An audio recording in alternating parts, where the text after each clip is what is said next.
Number sets. By definition, sets are groups or collections of items which have common properties. For example, the set of people working in a factory share a common property. All of them work in the same workplace.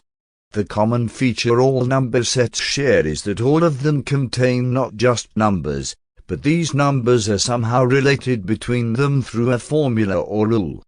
Numbers do not always have the same meaning as they are used in a variety of situations. Some numbers are used to count items, others to represent a part of a whole, and so on. Depending on the situation involved, we have the following sets of numbers. A. Natural numbers. As explained in the previous tutorial, numbers were invented to count items. For example, ancient people used numbers to count people, animals, objects around them, and so on. All of these items were counted by using whole positive numbers. The meaning of negative numbers was not understood until much later.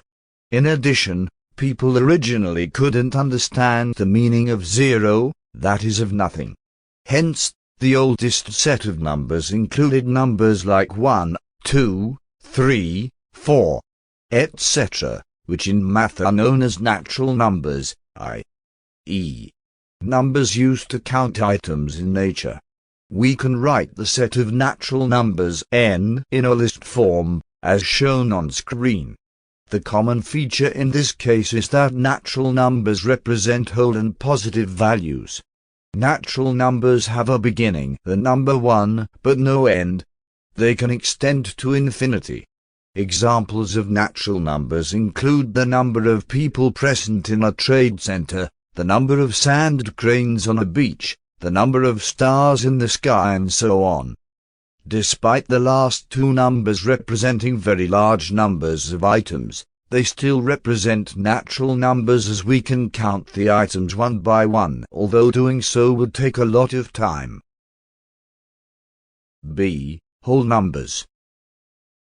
When the number 0 was defined by Arabs, it became necessary to extend the set of natural numbers to include 0. This new set is known as the set of whole numbers, W. This set too has a beginning, the number 0, and no end. Hence, when this new set is expressed in list form, it becomes the following as shown on screen. Therefore, we can write z equals m plus 0. C. Integers. When negative numbers began to come in use, it became necessary to extend the set of whole numbers to include the negative ones. This new set is known as integers, z. It has neither beginning, it is impossible to find the smallest negative number, nor end, it is impossible to find the largest positive number as well. Hence, we can write the following. D. Rational numbers. We do not always work with whole amounts of items. For example, if a pizza is divided into 8 equal pieces and we eat 5 of them, 5 out of 8, this amount is not a whole number but a part of it. We use fractions to represent partial amounts of items. Look at the figure on screen. A fraction is the popular term used for rational numbers, Q, that is numbers written as ratios. Hence, any rational number is written as follows. Every fraction contains 3 parts. The bottom number, denominator, indicates the number of equal parts the whole item is divided into. The top number, numerator, indicates the number of parts of the whole involved in the given situation. The denominator must be a natural number as the item cannot be divided into 0 or negative parts, while the numerator must be an integer in order to form a rational number. For example, the numbers shown on screen are all rational numbers as all their numerators contain integers, while denominators are made of natural numbers. On the other hand, the figures now on screen are also rational numbers, but not in the standard form.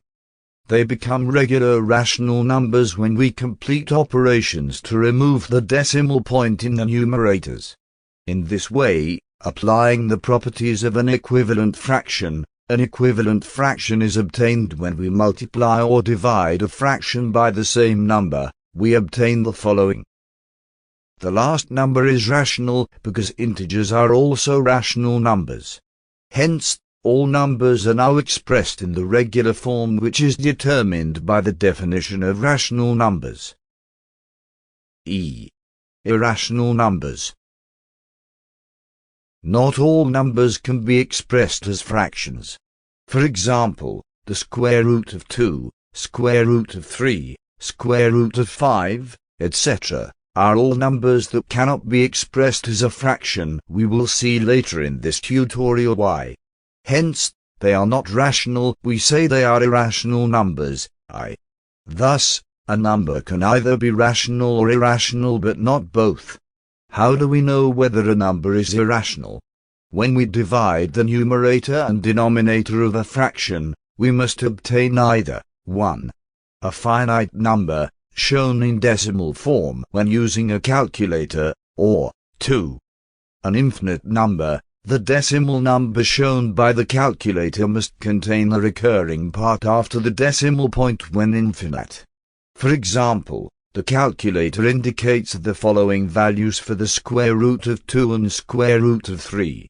As you see, none of these numbers have a recurring part after the decimal point, so we cannot write them as fractions. On the other hand, when numbers such as 3/11ths, 5/17ths, and so on, are expressed in decimal form by dividing their numerator and denominator, we obtain the following.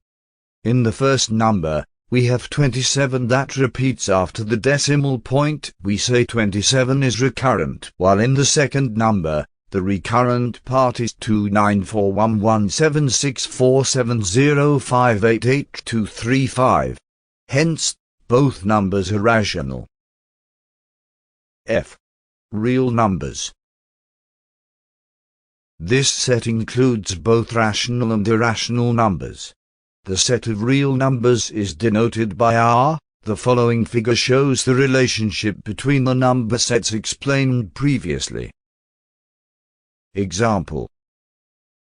Which number sets do the following numbers belong to? Solution. 37 is a natural number. However, since the set of natural numbers is included in that of whole numbers, 37 is a whole number too. For the same reason, it is also an integer. In addition, we can write the number 37 as 37 ones, that is as a fraction. Therefore, 37 is also a rational number and therefore, a real one. 15/11ths is a fraction. It cannot be natural, nor a whole number or an integer. It can only be a rational and real number. The square root of 7 is an irrational number, hence a real number as well. -4 is an integer. Therefore, it is also a rational number as we can write it is -4 ones. It is also a real number as rational numbers are part of the set of real numbers. That is all for lesson 1.2.1. To continue this topic, please watch 1.2.2, number line. Thank you for watching. Make sure to like and subscribe to keep up to date with new videos. For more information, calculators, and tutorials, please visit www.icalculator.info.